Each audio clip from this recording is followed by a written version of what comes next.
I'm super excited for you guys to be here and for AJ to come and talk to us about conversion rate optimization.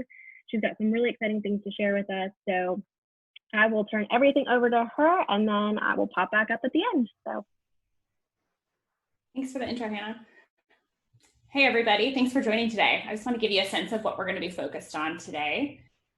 We're going to be talking about your website. So what are the first steps to really think about so that your site is optimized, so that as people come to your site, they can quickly understand what you're all about and they can ultimately become a customer.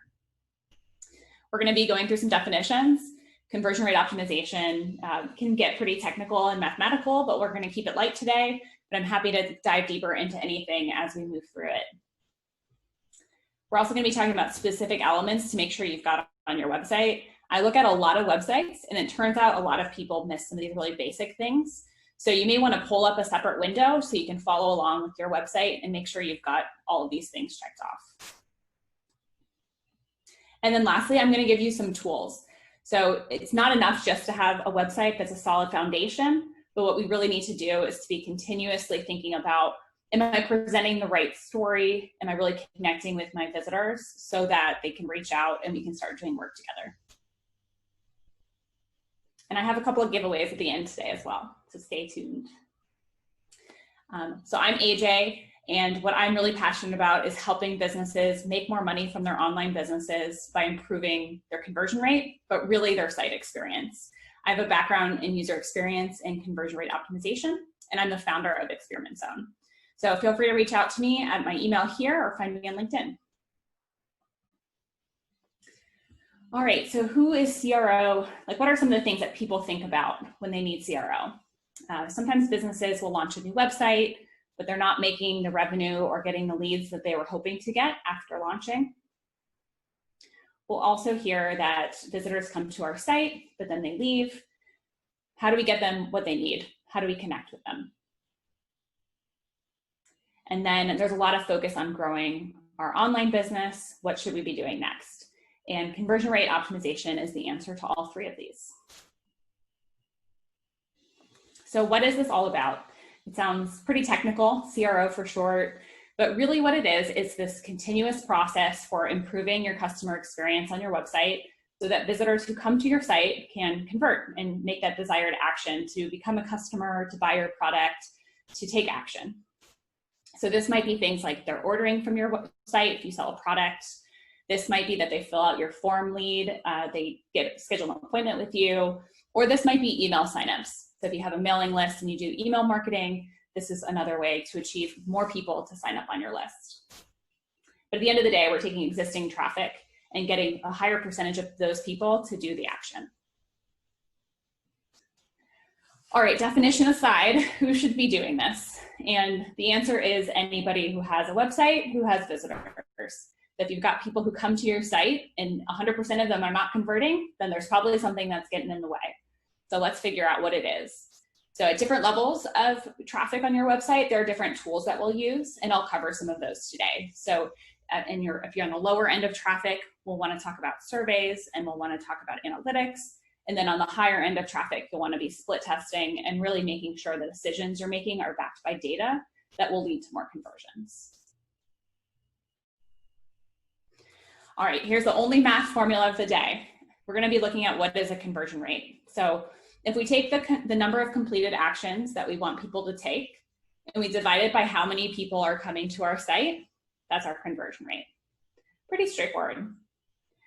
So we get a 2% conversion rate if we're seeing about 300 orders, 15,000 sessions. Now, this doesn't have to be orders every time. A lot of the times when people talk about conversion rate optimization online, they're talking about e-commerce, but this can apply to any of the things we talked about before. So this could be how many people sign up to be on my email list, or how many people schedule an appointment with me. And our goal is to just have a baseline understanding of what percentage is happening today. And then the goal would be to nudge it up over time by providing a better experience. Breaking this down, it's important for your business to think about all the different touch points you have with customers.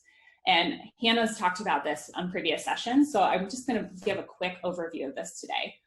So the way that we think about it at ExperimentZone is that first there's a phase where they're getting to know you and they're just discovering what is this website? Or they're even on social media first hearing about you and what you offer.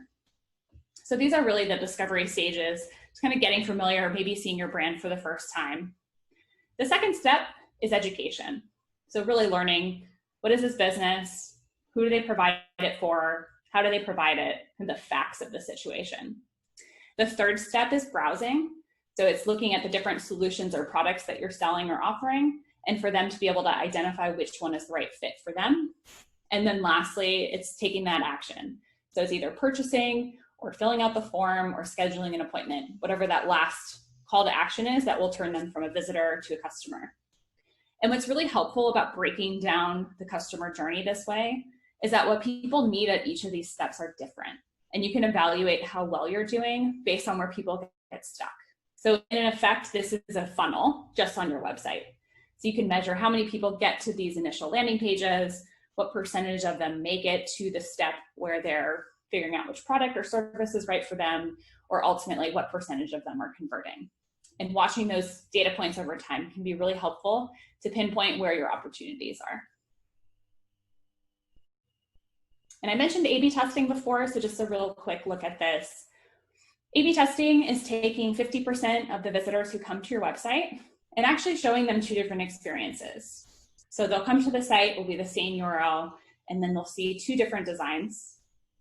And then it gives us the opportunity to say, for this group, they saw this conversion rate, and this group saw this one. So looking at the difference between these groups, we can see this with statistical analysis, that this was the percentage difference caused by the change that we made.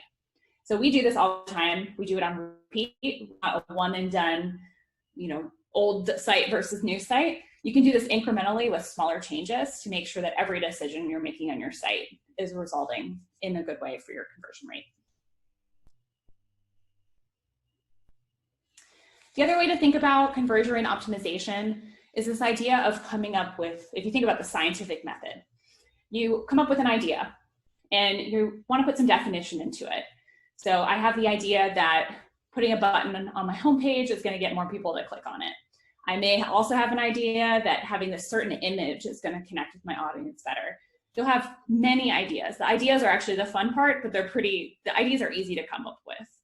The hard part is then prioritizing them and making sure that you're focused on the right ones. So getting to those A/B tests, really measuring and making sure that the changes you're making are moving the needle and not just intuitively better.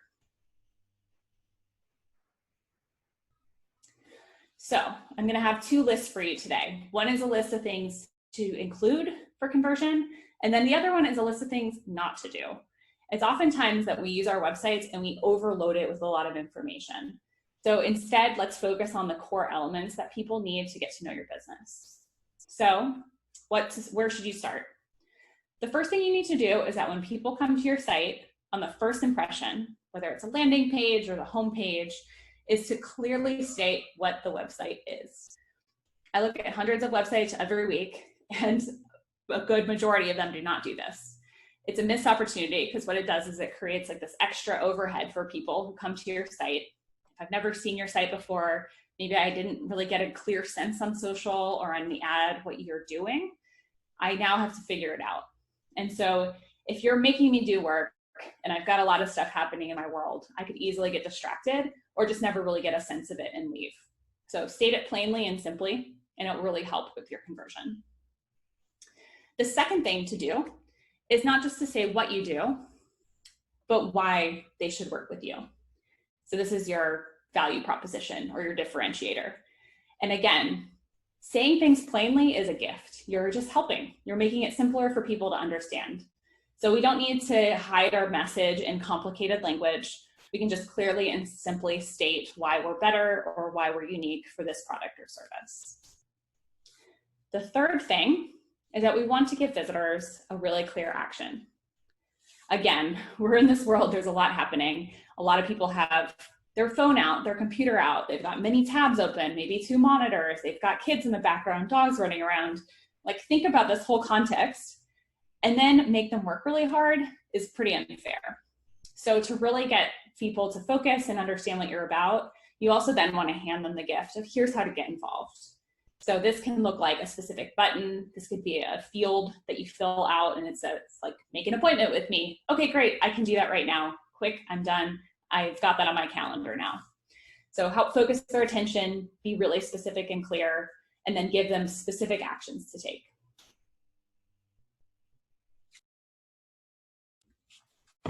And lastly, we want to look at social proof. So one of the great things about being digital is that we can link to other sources and things that can back up what we are. So it's pretty common. There's a lot of competition. There's lots of people doing similar things. And where you can offer reviews or testimonials that back up what your claims are, that give voice to it from someone's perspective that isn't your own, can be really influential. So look for opportunities to weave this into your story on your website. On the flip side, here's some mistakes that people make. Sometimes people make it really complicated to move around the site. So by navigation, I mean usually the bar at the top of the screen, sometimes it's the hamburger menu on mobile.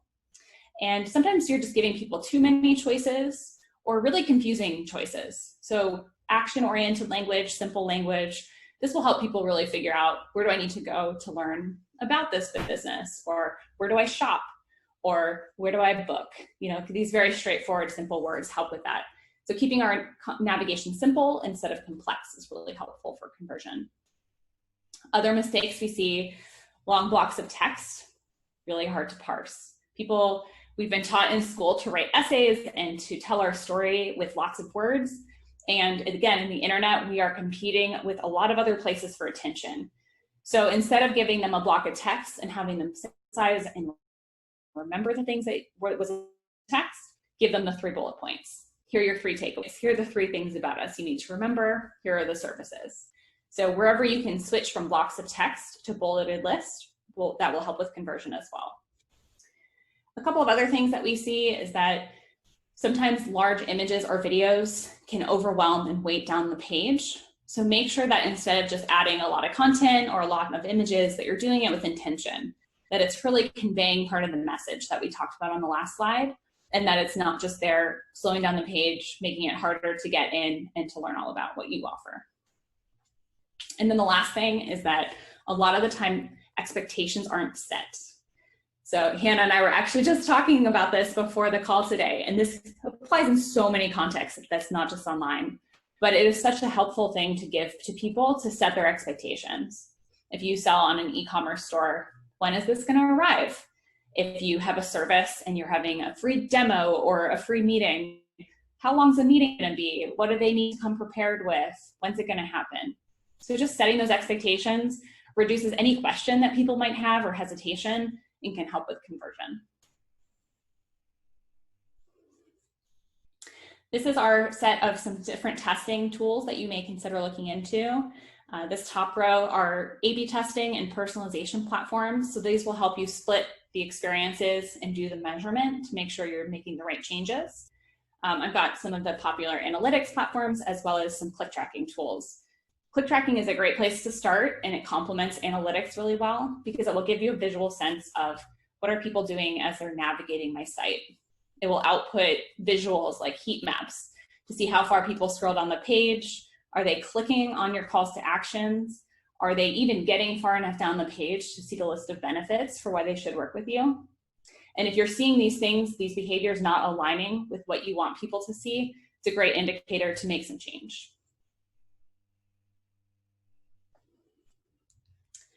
All right, some bonuses. I've got a couple of giveaways for you guys today. So the first one is our free conversion report card. And what it does is it builds off the list of what we just went over. So this is like your checklist of the things your site should have. And our conversion report card is going to get specific to your website.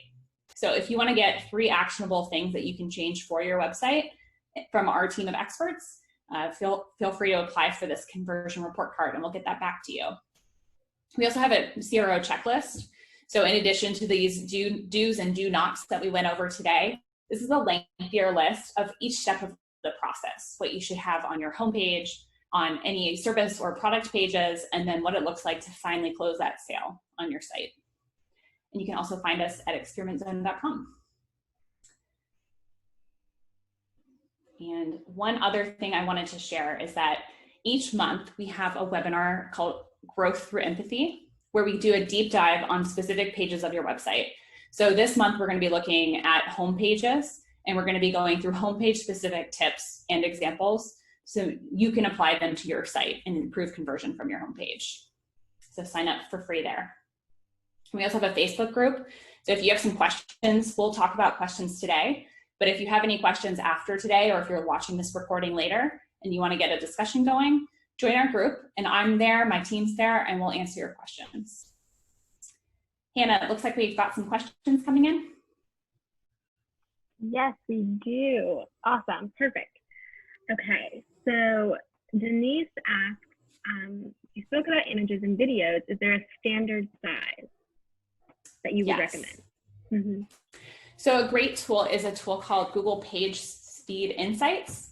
And what it does is you can run your website through, and it's going to look at your home page, your mobile page and your desktop page, and it will give you a score, and it will give you specific areas that are weighing down your page. So yes, there are specific sizes. There are some best practices out there, but what's even more actionable is going to be to figure out like what is it about my specific site that's slowing things down, rather than making assumptions about what the sizes should be. Okay. So thank you. You're welcome. Thanks for the question. All right. Any other questions? I know we've got a couple. No, I have a couple, but I want to give our attendees as much time to process and ask. All right. Well, while they're thinking, my question for you, AJ, is you talked about having like reviews and testimonials, which I agree 100% awesome to have. How do you feel, or what have you seen about case studies? Are those something that you should have alongside reviews and testimonials? Do they typically perform better? Have you seen any difference? What are your thoughts on those? Yeah, that's a great question. I mean, case studies are a fantastic resource in general. Mm-hmm. They're really helpful. I find that people generally ask for case studies once you've had a conversation. They get understanding what you do, but then they want to see some examples. What I like to think about is when we think about social proof, we want to kind of sprinkle it across the journey. So I'm just going to back up to that journey slide because I think that will bring it to light a little bit better. Bear with me with all the flashing screens, everyone. Okay, there it is. So when I think about like the discovery part, you just kind of want to like sprinkle it in there. So sometimes you get to a website and it's like, here are 50 reviews that we've ever received. And like the whole page is just people's reviews, and your eyes glaze over and you feel like they're kind of being maybe pushy about their reviews. It's not really helping you make a decision because you're just trying to learn, like, what is this website about? I don't care about like Joe Consumer over there and what he thought, because I don't even know what he's talking about. So instead of like dumping all your reviews or dumping a heavy case study, what you want to do is like give little jumping points in the right moment. And that's why this is an iterative process, because there's not like everybody should do it this way and it will work every time set of like formulas for your website.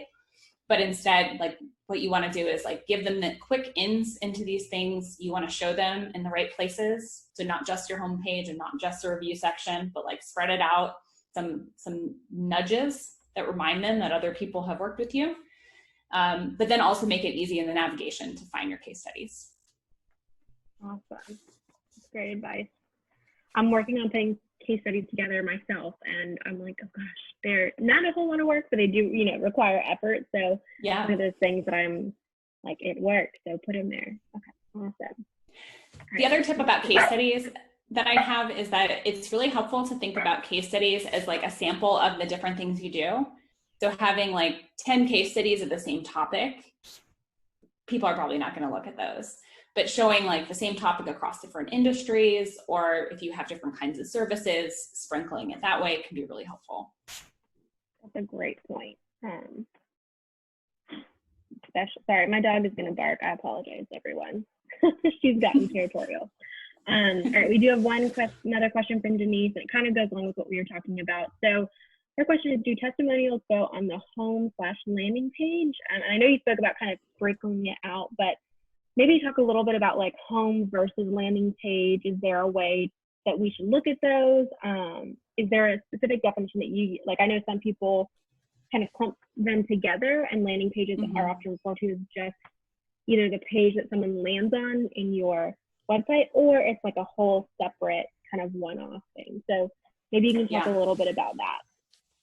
Yeah, I think that's a great call out, right? Landing pages are used in these different ways. If we look at Google Analytics, it's like landing page means like, where did people start? And if you think about custom landing pages or like really targeted, you can think about developing content that is really specific to your audience. So, you know, let's say you work with, maybe you have a software product and you work with teachers and parents and the student. Like each of those audiences are going to need different things. Administrators might be a fourth one. So I like to think of landing pages as a very curated message that can reach the specific audience and that have a very clear action on them. And I think that should be true on your homepage too, but sometimes on the homepage you have to speak to that broader audience and like help them get into their funnel or like get into the part of the site that's relevant for them. So in general, homepages are a more broad place to land. And then your landing pages should be very focused, very clear, and should be really echoing the thoughts and concerns of your audience that you're directing there. In terms of the testimonials, I think in both cases, you could choose, I'm just gonna go with that same example.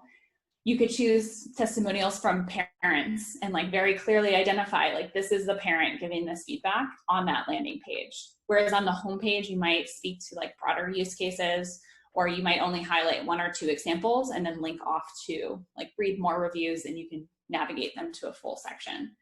So the other way I think of homepages, it's like the beginning of your homepage says, what problem do I solve?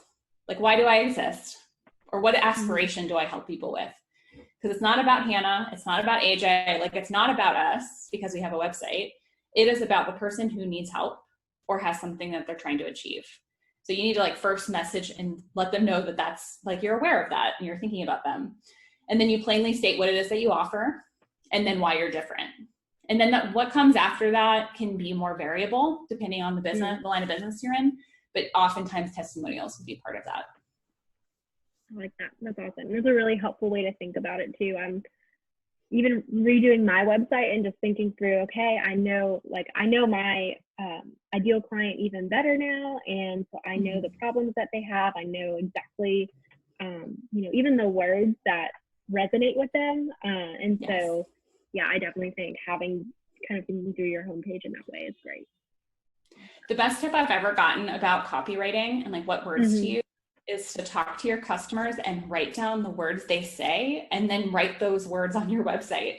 Because like we often overthink it and we're trying to like create this big image of what the future is, but you can just take the gift of like, this is what I'm trying to achieve and then use those words to echo it back so they see themselves in it. Yeah, 100%. That's what I try to do every day when I'm writing my marketing pieces for clients. I'm like, okay, what do I know their clients have actually said? So I think that's great. And that again goes into having to talk with your clients and engage with them and have those conversations are really important. So awesome. All right, we've got a couple more minutes. Oh, sorry, go ahead. I was gonna say, it's part of why your homepage, your website's just never done, because you have more conversations and you get smarter about your audience, but your audience also changes over time. Not because you've like changed who you're focused on, but just because life happens. Like imagine what we would have said in January when we think about our products and services and like what we're saying now with the world we're in and like what's changed this year. Generally our messages don't have to change as dramatically over 6 months like we've had, but it's certainly something that like if we let it get stale, we aren't keeping up. Yeah, that was a great point. I have been thinking about that even with some of the clients I've designed websites for. I'm like, some of them are now coming back to me and saying, hey, can we update this and update this? And I'm always so happy to do that. But yeah, that's a lot of the conversations we have. It's okay, what is changing about your clients' needs and about what you're offering even, and how people have pivoted their businesses. So I feel like anyone who has a website, like you said, should be doing this. And so I think that's a great point, which kind of leads into my last question here, and then we'll wrap up, is how often would you recommend a business owner going in and kind of updating and doing some of these testing things on their site? You know, maybe like for me, I'm online constantly because that's part of my job. So to go into my website and kind of tweak things is not not a big deal. But for someone who maybe is kind of offline with their services or products more, or maybe just doesn't have the time or interest to kind of do it constantly, is there a timeline that you recommend for people to just kind of think through? Yeah, I mean, sometimes what happens is that we hear from people and they're like, well, our website just got old and we just need a new website. And like, there's a lot of time that goes on between the website and like a new website where you can optimize in between, and then you may not even need a new website yet. So there is probably a cadence that's going to vary business to business. So I can try to name some times, but I'll say that it's really going to be dependent on how much traffic you're getting and if you're seeing major changes in your customer base. So if you're, getting a few hundred visitors a month, you probably don't need to be making changes every month. But if you're getting 100,000 visitors a month, you should be changing it every 2 weeks with content that's going to be optimized and like responding to things that are performing better. So it's really a range based on your traffic and also your audience. So there's going to be certain audiences who are like, we don't use that term anymore. Who uses that term anymore? And like, they'll maybe be more like a cutting edge audience versus somebody who needs a little more hand holding and maybe the story doesn't change. So you have to kind of reflect on all those variables to understand it. But at the end of the day, if you set up reporting so that you can see when things change, you'll get a signal that I need to go figure out why this changed. So if you see, we always are getting this much traffic, this many of those people are converting, and I see a report every week that shows that it's kind of just tracking along and I'm okay with it, then you probably can take action less often. But sometimes like something really sudden will change, or the heat maps will show people just change their behavior, and you've really got to dig in and figure it out.